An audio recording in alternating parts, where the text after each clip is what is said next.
প্রিয় শিক্ষার্থীরা, এখন আমরা পঞ্চম শ্রেণীর পৃষ্ঠা 24-এর 3 নম্বর অঙ্কটা করব। দেখো,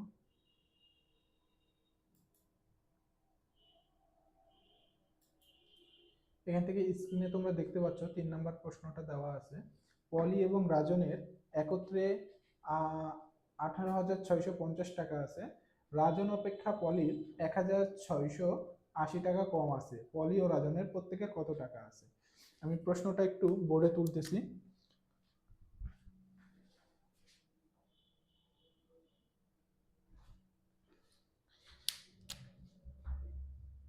3 নম্বরে দেখো, পলি ও রাজনের, আমি প্রশ্নটা স্ক্রিন থেকে দেখা দিচ্ছি, তারপর আমি বোর্ডে বুঝাই দিচ্ছি। দেখো, পলি এবং রাজনের একত্রে 18,650 টাকা আছে, অর্থাৎ দুজনের টাকা। পলি এবং রাজনের দুজনের টাকার যোগফল 18,650 টাকা। রাজন অপেক্ষা পলির 1,680 টাকা কম আছে। কার কম আছে?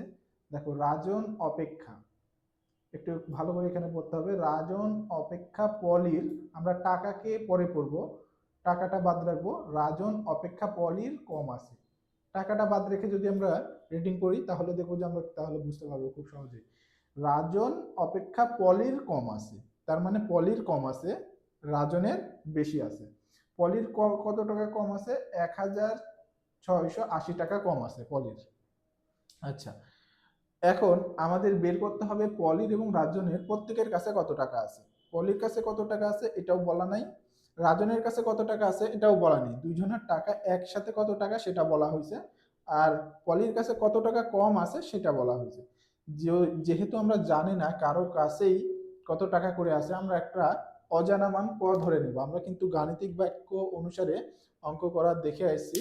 তো গাণিতিক বাক্যে আমাদের অজানা মান থাকে, এখানে আমরা যে কোনো একজনের টাকার পরিমাণটা ক টাকা ধরে নেব। তাহলে আমরা ধরলাম রাজনের টাকার পরিমাণ, রাজনের টাকার পরিমাণ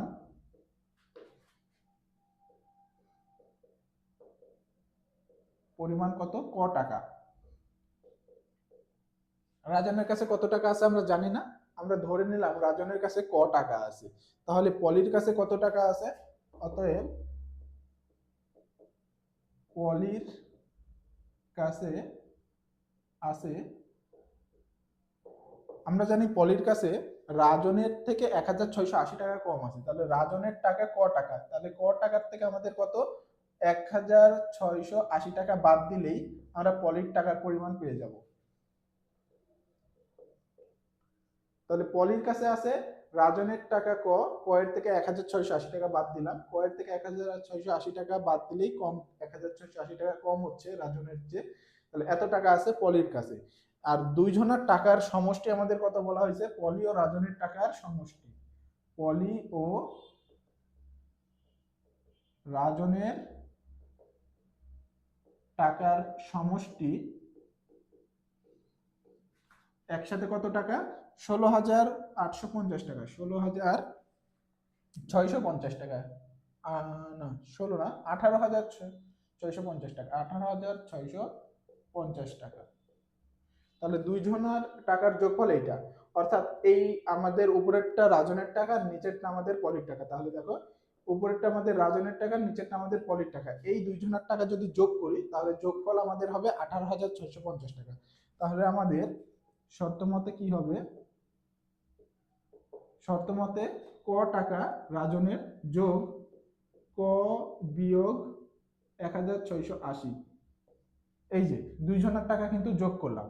যেহেতু এখানে ক বিয়োগ 180 আছে, এটা আমরা একটা অংশ পলির টাকা, এটা আমরা একটা বন্ধনীর মধ্যে রাখবো, সমান দুইজনের টাকা যোগ করলে কত হবে? 18,650 টাকা। এখন দেখো, এটা কিন্তু আমাদের একটা গাণিতিক বাক্যে চলে আসছে। এখন এই গাণিতিক বাক্যটাকে আমরা সমাধান করলেই আমরা এখান থেকে ক টাকা অর্থাৎ রাজনের টাকার পরিমাণ পেয়ে যাব। তাহলে এখান থেকে যদি আমরা বের করি তাহলে দেখো, ক যোগ, এখানে যদি আমরা এই যোগ চিহ্নটা দিয়ে ভিতরের আমাদের গাণিতিক বাক্যটাকে গুণ করি তাহলে ক যোগ ক, আর এই যে বাইরে যোগ আছে আর ভিতরে বিয়োগ আছে, তাহলে কিন্তু আমাদের এটা বিয়োগ হবে। যোগ আর বিয়োগ গুণ করলে আমাদের বিয়োগ হবে। সমান 18,650 টাকা। এখন তাহলে দেখো এখানে আমাদের চলে আসছে রাজনের এবং পলির টাকার সমষ্টির গাণিতিক বাক্যের সমাধান। ক যোগ ক আছে, অর্থাৎ দুইটা ক যোগ করলে আমরা কত জানি? 2 ক হবে।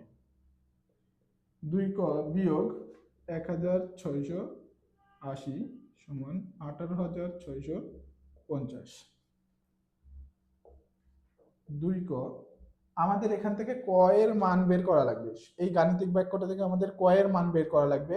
তাহলে ক কে আমরা এক পাশে রাখবো আর বাকি মানগুলোকে আমরা আরেক পাশে নিয়ে যাব একসাথে আস্তে আস্তে। তাহলে প্রথমে 2 ক কে আমরা একসাথে রাখলাম, বিয়োগ 1,680 আছে, আমরা প্রথমে ওইটাকে ওই পাশে নিয়ে যাব। আর আমরা জানি এই যে সমান সমান, গাণিতিক বাক্যে সমান সমানের এক পাশ থেকে আরেক পাশে নিয়ে গেলে আমাদের বিপরীত চিহ্ন করতে হয়। যোগ থাকলে বিয়োগ, বিয়োগ থাকলে যোগ, গুণ থাকলে ভাগ, আর ভাগ থাকলে গুণ করতে হয়। তাহলে আমাদের এই পারে 1,680টা বিয়োগ আছে, ওই পারে গেলে আমাদের যোগ হবে 18,650 যোগ 1,680। তাহলে 2 ক সমান সমান, আমরা যদি এখানে যোগটা করি, আমরা একটু সাইডে যোগটা করে নিচ্ছি, 18,650 আর 1,680 যোগ করলে 0, 5 আর 8 13, 13 3 হবে, হাতে থাকে 1, 6 আর 6 12, 12 আর হাতের 1 যোগ করলে 13, 13 3 হবে, আবারও হাতে থাকে 1, 8 আর 1 9, 9 আর হাতের 1 যোগ করলে হবে 10, 10 এর 0 হবে, হাতে থাকে 1, হাতের 1 আর 1 যোগ করলে 2 হবে। তাহলে আমাদের কত হচ্ছে? 20,330। 20,330। এখন দেখো 2 ক সমান সমান আমরা পাইছি, আমাদের ক এর মান বের করা লাগবে। এই যে ক এর সাথে যে 2 আছে, সাথে থাকলে এটা সবসময় গুণ অবস্থায় থাকে, তাহলে ক এর সাথে যে 2 আছে, 2টা গুণ অবস্থায় আছে। তাহলে আমরা যদি শুধু ক রাখি, আর 2 যেহেতু গুণ আছে ক এর সাথে, আমরা আরেক পাশে নিয়ে আসলে এটা ভাগ হয়ে যাবে। তার মানে 20,330 ভাগ 2। তাহলে এইখান থেকে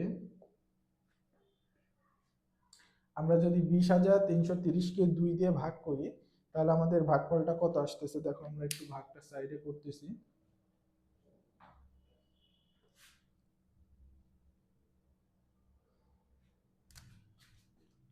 20,330,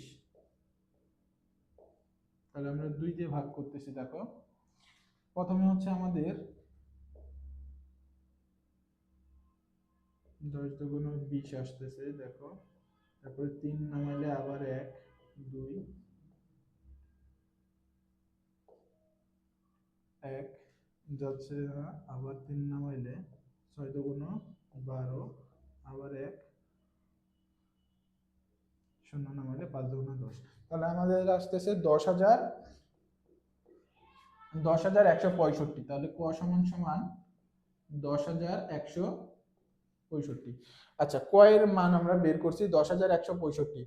এই 10,165 টাকা তাহলে কার হবে? রাজনের টাকার পরিমাণ, কারণ আমরা রাজনের টাকার পরিমাণ ক টাকা ধরে নিয়েছিলাম। তাহলে রাজনের টাকার পরিমাণ হবে, অতএব রাজনের টাকা হবে, রাজনের টাকার পরিমাণ কত? 10,165, 10,165 টাকা। আচ্ছা, এখন আমাদের পলির টাকা বের করা লাগবে। পলির টাকা কত হবে? রাজনের টাকার থেকে 1,680 টাকা কম, তার মানে রাজনের টাকার থেকে 1,680 টাকা বিয়োগ দিলে আমি পলির টাকার পরিমাণ পাবো। তাহলে আমি সাইডে করতেছি, এখানে দেখো, অতএব পলির টাকা সমান সমান 10,165 বিয়োগ 1,680, 1,680 টাকা। তাহলে 10,165 থেকে আমি 1,680 বিয়োগ দিচ্ছি, দেখো। তাহলে 0 আছে, কত হলে 5 পাবো? 5, 8 উপরে 6 আছে, তাহলে 16 ধরতে হবে। 8 আছে, কত হলে 16 পাবো? 8, নিচে 1 যোগ হলো 7, 7 আছে উপরে 1, তাহলে 11 ধরতে হবে। 7 আছে কত হলে 11 পাবো 4, উপরে যেহেতু 11 ধরছি নিচে 2 ধরতে হবে 1 যোগ করে, তাহলে 1 আছে এখানে 2 ধরবো, 2 আছে কত হলে 10 পাবো 8, নিচে 0, তাহলে 8,485 টাকা। 8,485 টাকা হবে আমাদের পলির টাকা।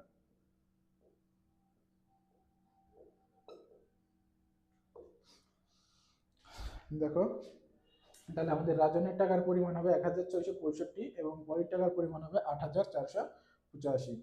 আশা করি তোমরা অঙ্কটা বুঝতে পারছো, এটা একটু নোট করে রাখবে, পরবর্তীতে তাহলে তোমরা নিজেরা সহজেই করতে পারবে।